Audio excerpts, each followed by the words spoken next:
Kejohanan tembak IPSC PDRM 2022 bakal dilangsungkan di hari ini. Untuk bicara lebih lanjut mengenai kejohanan ini, di studio kita bersama dengan ACP Mamat Suzrin Mamat Rodi, Pembangku Komander Unit Tindak Khas Pengarah Kejohanan Tembak IPSC PDRM 2022. Assalamualaikum. Assalamualaikum warahmatullahi wabarakatuh. Sihat Tuan?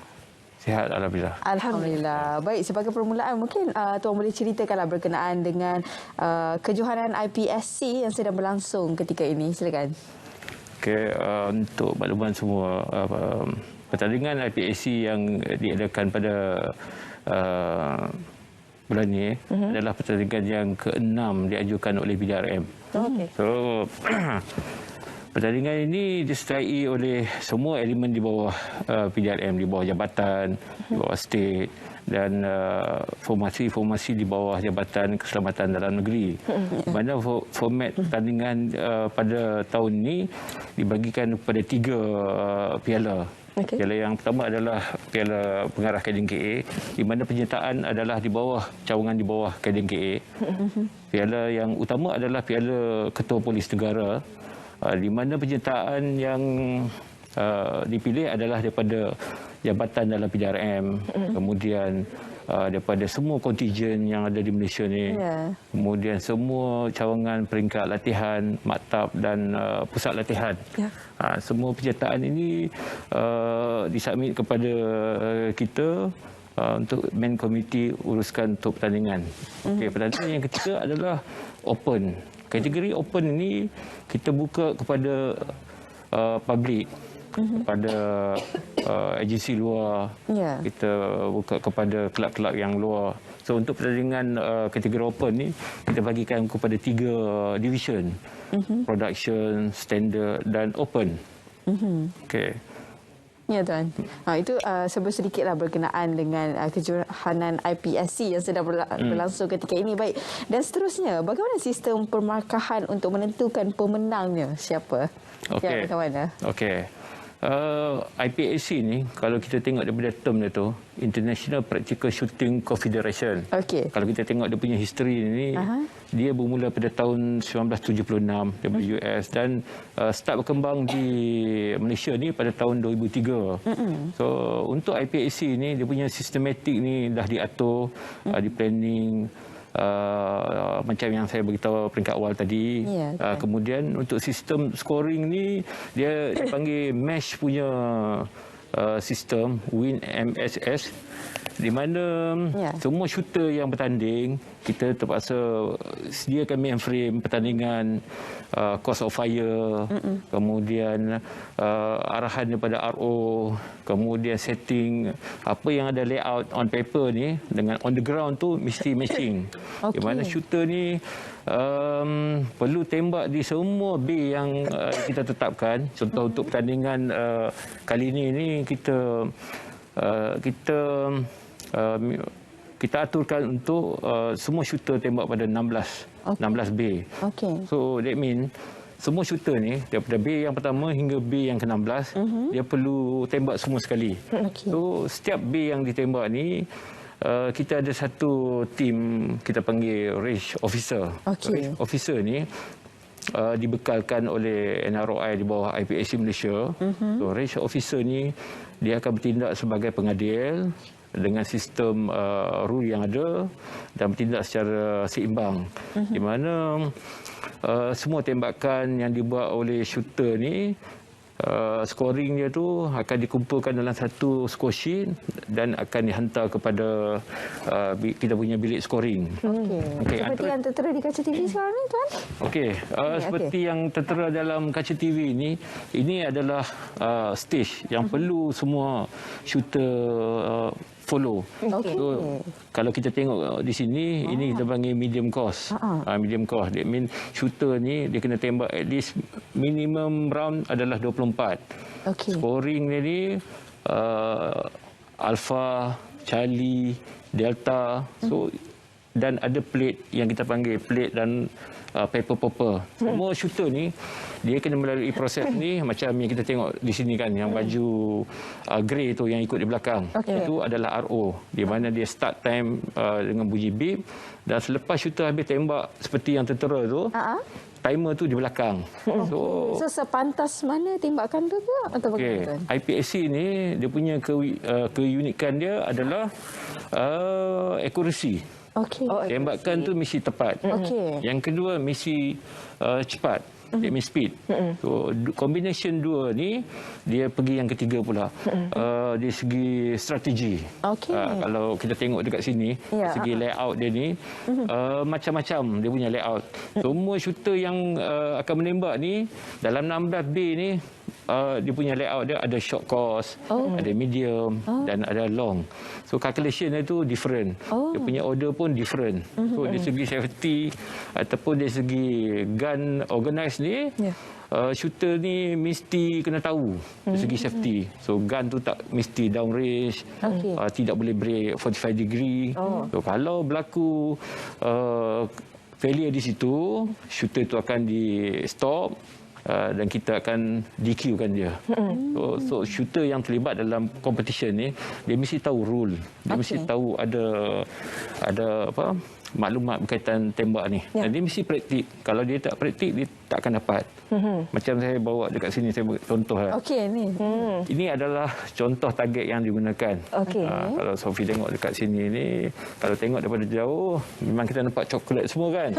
Tapi untuk shooter dia penting. Dekat sini Ada line. ada border dan ada abjad dekat sini. Mata tu boleh tajam lah kan. Ada. Tak nampak. Kalau kita tengok kotak yang Ika tak boleh jadi shooter lah, tak boleh. kotak yang tengah ni, dia punya scoring dia alpha, Charlie dan Delta. So, untuk paper target ni, minimum calculation adalah 2 biji. 2 biji tembakan. Walaupun shooter tu tembak 3-4 biji, kita akan ambil best tu. Contoh, kalau dia tembak 2 kali di sini, satu sini dan satu sini. Mana dia tembak alpha, Charlie, Delta. So calculation yang akan diguna pakai adalah alpha, Charlie. Tapi kalau dia tembak 2 Charlie, 1 Delta, scoring dia akan jadi 2 Charlie. Dia akan ambil 2 best. 2 best ya. Untuk target klasik, dia mean semua shooter yang tembak ni, tumpuan dia di sini. Dia mesti tembak kat sini. Tepat Mesti tembak tepat dan cepat. So kebanyakannya targetnya bukan statik macam ni. Dia ada yang berpusing macam ni. Ada yang moving, ada yang swing, ada yang disappearing target. Kemudian dalam target yang ini kita panggil klasik target. Dalam target yang kita tunjuk dalam B ni pun kita pakai yang ni juga. Dia target ni kita boleh pakai both side. Tapi target putih ni dia punya sifatnya tidak boleh ditembak. Kita panggil no shoot. Dalam stage ni kita panggil no shoot. Kadang-kadang untuk target coklat dan putih ni, kita letak berlapik. Ada putih di depan ataupun putih di belakang. Kita tengok fokus dia. Kita akan tengok ni, kalau kita tengok dalam untuk operational ni, lebih kurang macam hostage situation lah. Di mana hostage depan, hostage depan dan target di belakang. So shooter yang tembak ni, dia mesti tahu, dia mesti tembak ni. Betul. That's why dalam kebatasan untuk tembak ni, ketepatan tu penting. Kalau dia tembak sini, okey. Kalau dia tembak sini, dia akan kena penalti ikut berapa tembakan dia. Akan dikenakan penalti. Dalam sistem scoring tu, kita panggil no shoot. Kalau dia tembak 3 kali, 3 no shoot.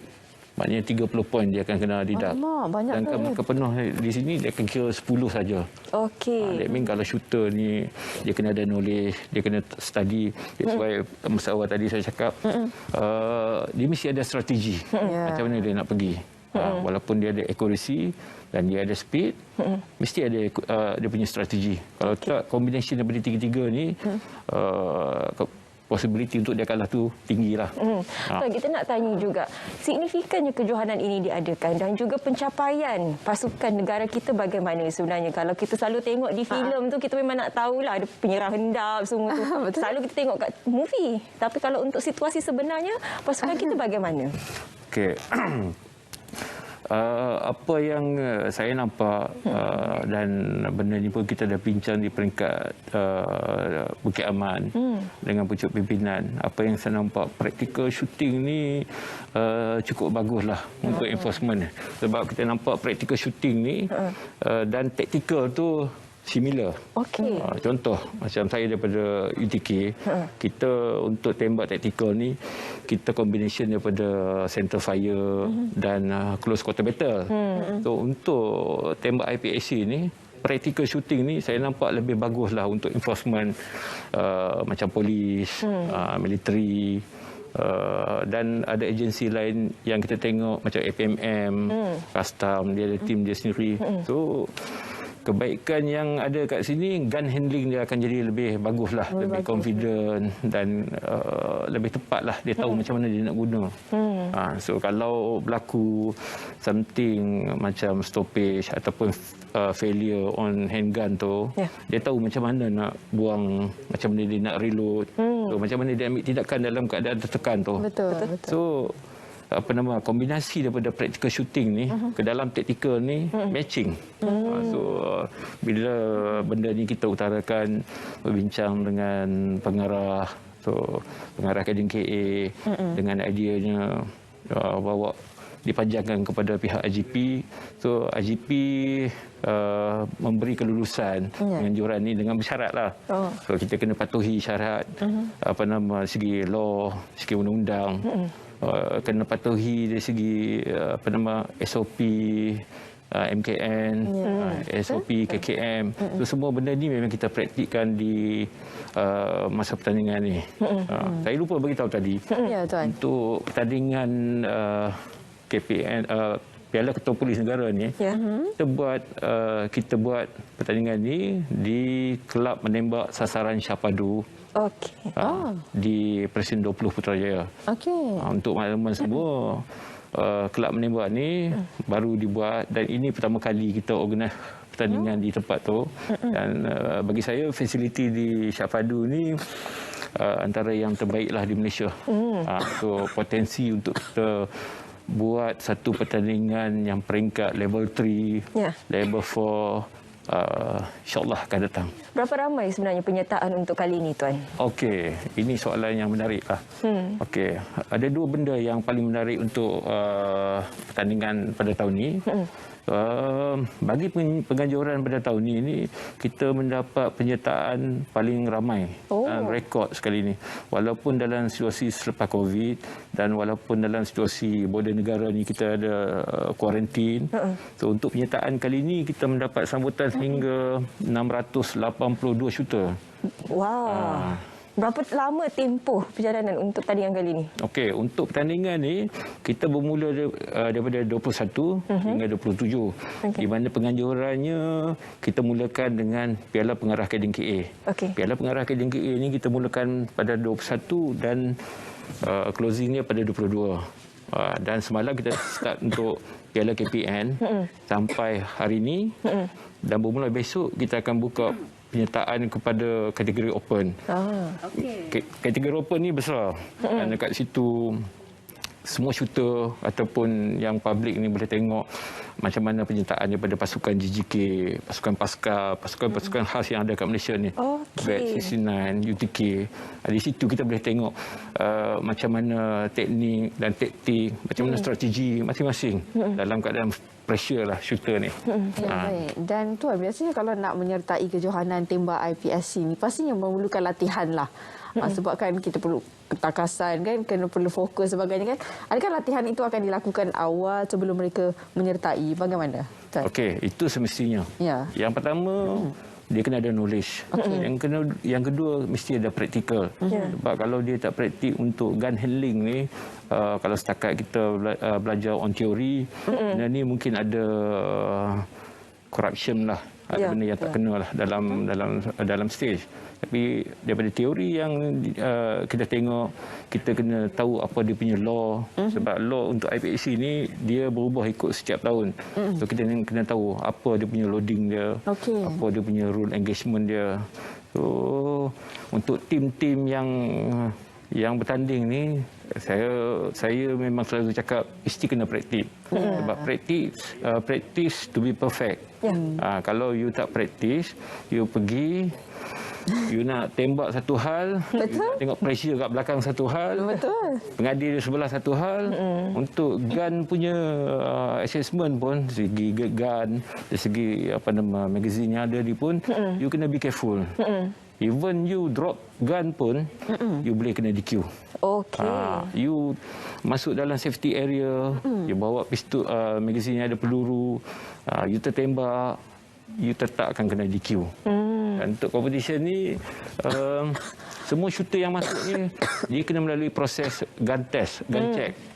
Semua senjata shooter yang tembak ni, dia kena check. Kita kena buat pemeriksaan dari segi safety, dari segi rule untuk trigger, dari segi rule untuk sizing, untuk kita biasakan shooter ni tahu macam mana rule yang sebenarnya benda ni. Faham. Dan kita yang organize benda ni memang kita takkan bagi peluang kedua. Kesilapan dari segi safety memang kita tidak akan bagi tak ada peluang lah.